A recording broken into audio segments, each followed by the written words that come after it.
Have you ever encountered the term Agori? Just speaking it conjures feelings of deep mystery and intrigue. Picture this: bodies draped in the ashes of the departed, skulls held with reverence, and an unbreakable bond to the profound mysteries of life and death. Agori sadhus lead lives so vastly different from our own that it evokes a complex blend of terror and fascination. Why do these sadhus consume raw human flesh? What drives them to form intimate connections with corpses? And perhaps most unsettling of all, why do they conduct rituals during a woman's menstrual cycle? These questions awaken a whirlwind of disturbance, curiosity and fear within us.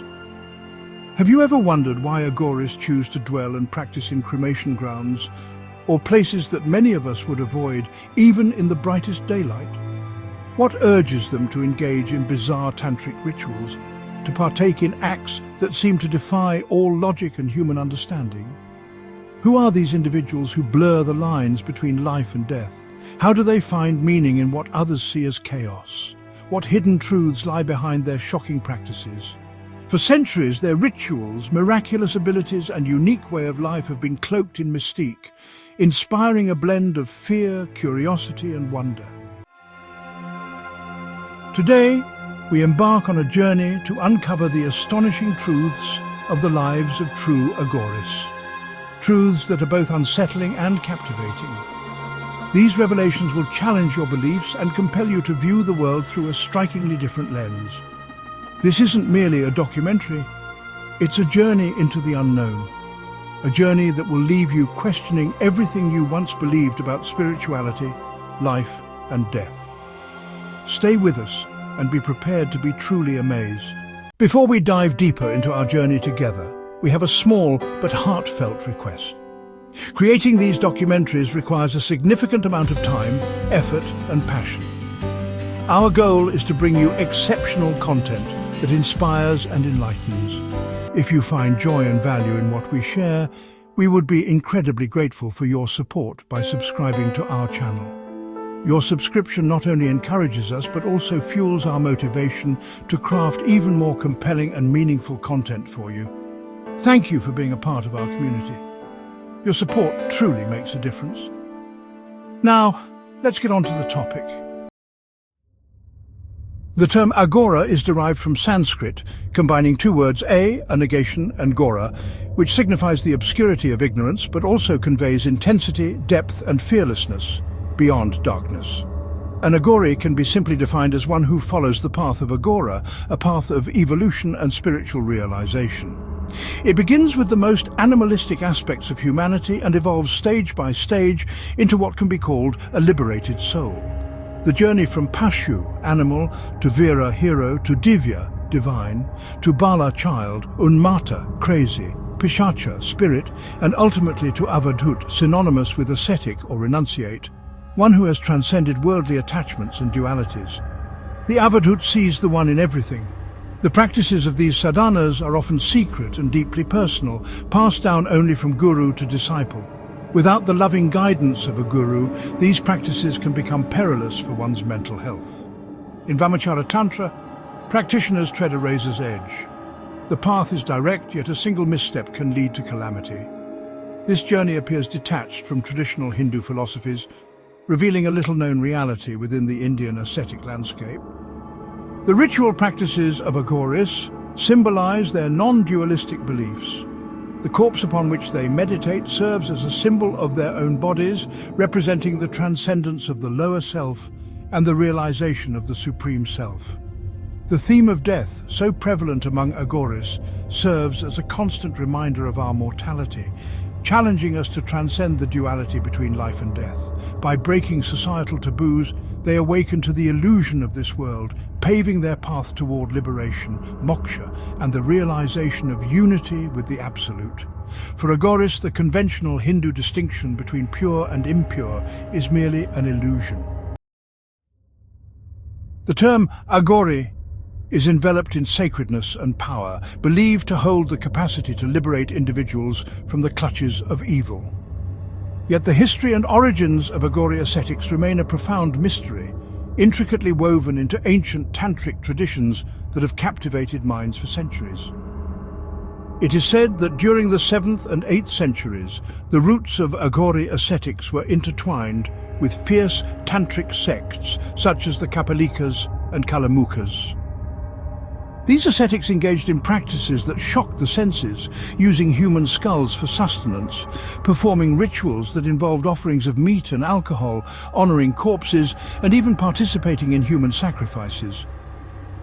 The Agori sect evolved from these traditions, striving to erase the boundaries between life and death.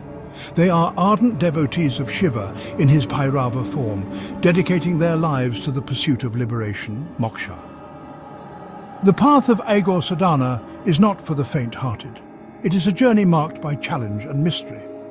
Aghoris believe that every soul is a fragment of Shiva, and they aim to transcend the 8 great bondages of life: lust, anger, greed, intoxication, fear, hatred, attachment, and delusion. They journey from darkness into light, ultimately seeking self-realization. In this sacred journey, Lord Dattatreya is revered as the guiding force of the Agor tradition. In his thought-provoking work, Yoga, Immortality and Freedom, from 1958, esteemed historian Mircea Eliade reflects on the enigmatic Aghoris, revealing them as spiritual descendants of the ancient Kapalikas, or wearers of skulls. This lineage evokes a sense of wonder as these ascetics navigated the complexities of faith and existence in a world that often misunderstood them. The 7th century Chinese pilgrim Xuanzang ventured into what is now northwestern Pakistan, documenting encounters with ascetics who seemed to embody the spirit of the Kapalikas. He described naked ascetics, adorned in ashes and bone wreaths, yet hesitated to label them, leaving us to ponder their true identity. Lorenzen emphasizes that the Kapalikas were not merely a sect with rigid doctrines. They were a monastic order deeply rooted in practice and tradition.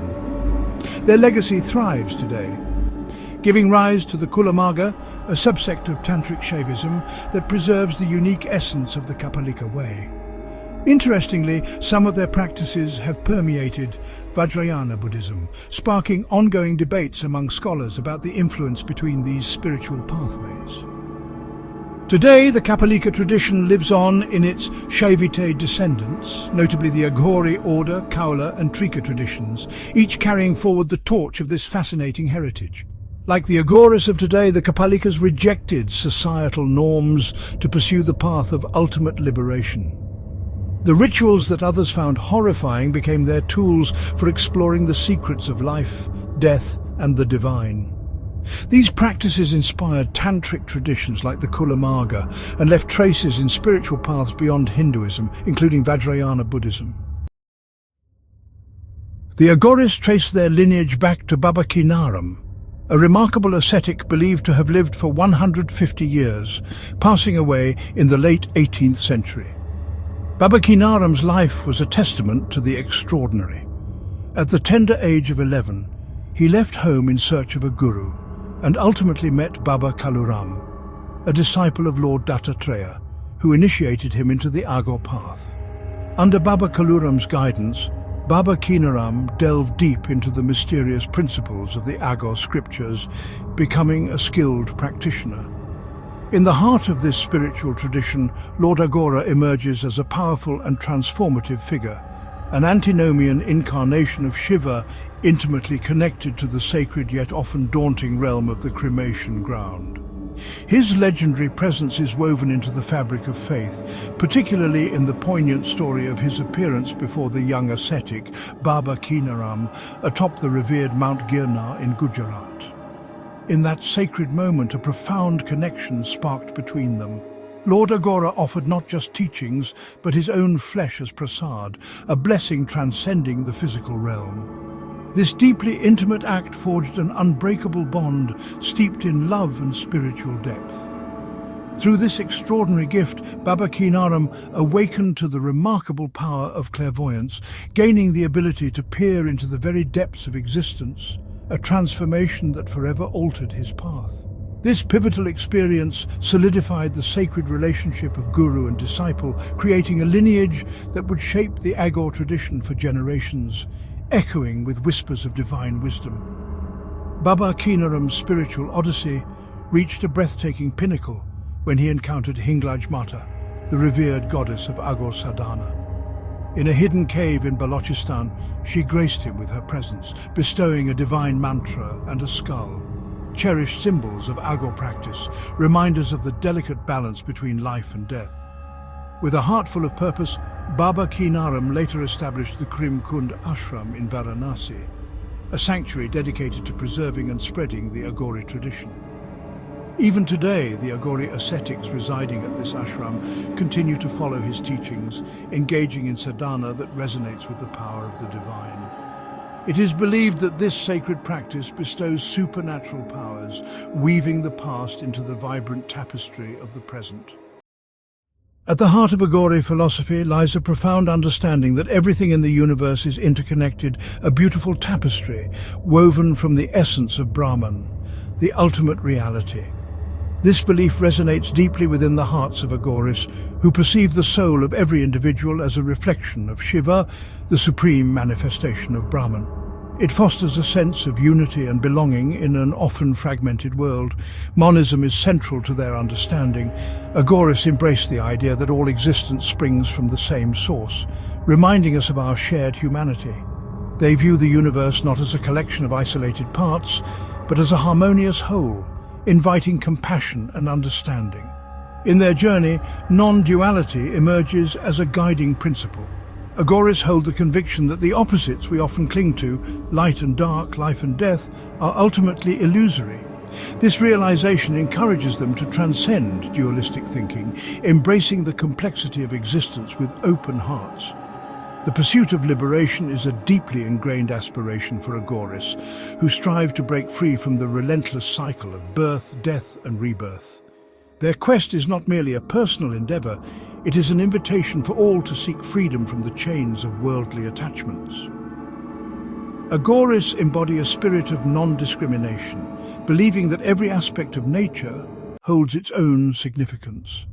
They see the world through a lens of inclusivity, recognizing that everything is part of the grand cosmic dance. This perspective fosters a sense of peace, allowing them to interact with the world without judgment. At the heart of Aghori philosophy lies a profound belief in embracing darkness to find light. Their rituals, shocking to the uninitiated, are not acts of chaos, but steps towards spiritual transcendence. From Shava sadhana, the practice of meditating on a corpse to invoke the goddess Smashantara, to invoking deities like Bhairavi and Mahakala, these practices aim to break attachments and confront mortality head-on. The Aghoris believe that true liberation lies in unlearning the fears and attachments society has ingrained in us since childhood.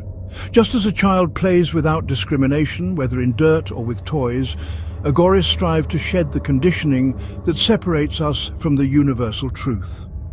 To them, the charnel ground is not a place of fear, but a sacred space where life and death coexist in their rawest forms.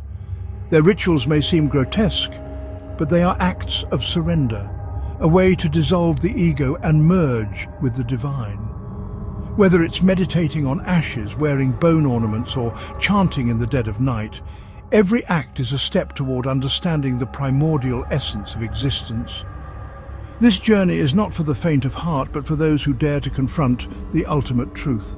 Aghoris teach us that life and death are not opposites, but parts of the same eternal cycle.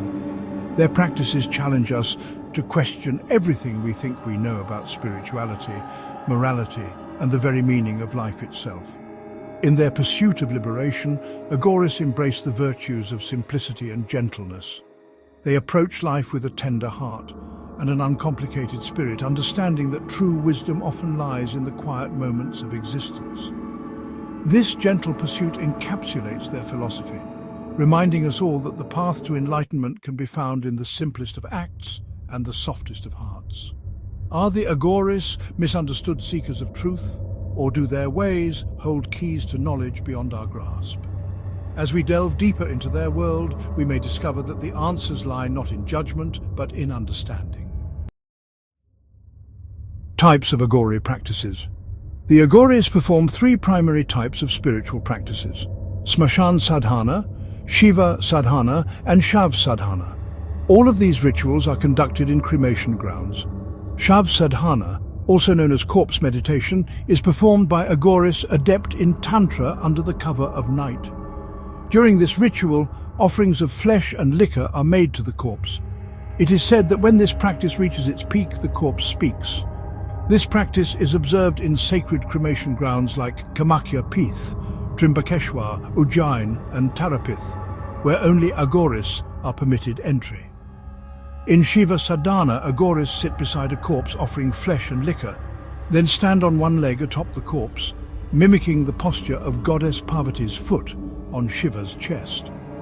This practice is believed to enhance their spiritual powers and is carried out for hours.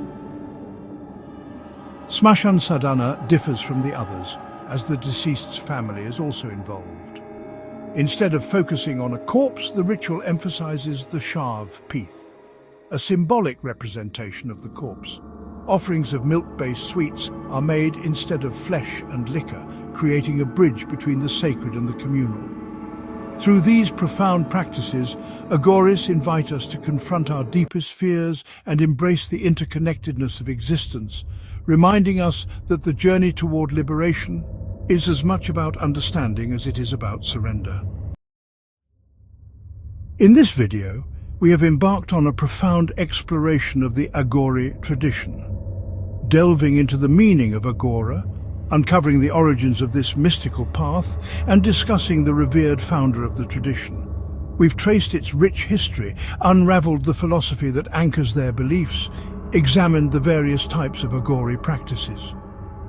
As we conclude this chapter of our exploration, we acknowledge the depth and complexity of the Aghori path. There is still much to uncover, and we invite you to join us in our next video, where we will delve into the remaining aspects of this captivating tradition. Thank you for being part of this journey with us.